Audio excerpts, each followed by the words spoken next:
Sugatan ang isang motorcycle rider sa Quezon City matapos mabangga ng taxi. Ang taxi driver na hinabol ng mga nagmalasakit na motorista, itinangging tumakas siya. Yan ang unang balita ni James Agustin.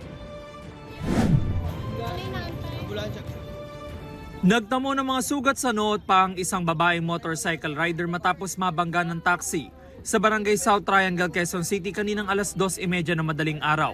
Agad siyang ginamot ng mga responding medic ng barangay. Galing daw siya sa trabaho at pauwi na sa Valenzuela nang mangyari ang aksidente. Binabagtas niya ang GMA Network Drive nang biglang sumulpot ang taxi sa intersection ng Summer Avenue.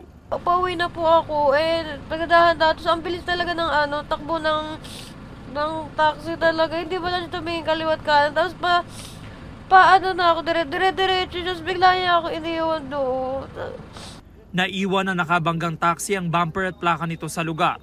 Tagal niya ako binalikan Kala ko hindi na siya babalik Kuya, parang kung wala pa akong helo Tagal mabuti ka, galos lang Kung namatay pa ako sa ginawa niya. Ilang motorista na nakasaksi sa aksidente ang nagmalasakit at hinabol ang taxi pero hindi inabutan.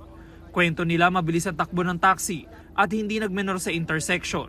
Bigla na lang tumilapon si ate, tapos ang taxi sinigawan ng mga tambay, so dumire-diretso. So ako naman din na nakaandar yung makina ko, so lumabas ako sa parking ko, hinabol ko siya. Dalawang SUV ang humabol, siguro 10 yung humabol ng mga rider, nanyorkat na nga yung mga rider, so hindi talaga namin siya nakita. Bumalik naman ang taxi driver sa pinangyarihan ng aksidente. Galit siyang kinumpronta ng ilang motorista. Depensa ng taxi driver. Hindi ko napansin na may motor dumataan. Nasabit ko, na bangga ko yan. Kasi kung malakas yung dating ko, patay yun. Wala rin daw siyang intensyong takasan ng nabanggang rider.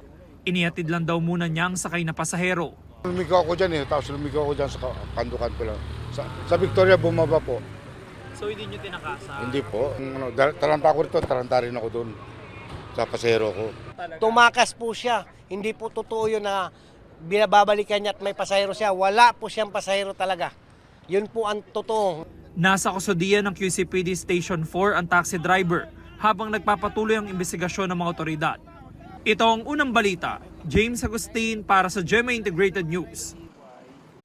Mga kapuso, para una ka sa mga balita, mag-subscribe sa GMA Integrated News sa YouTube.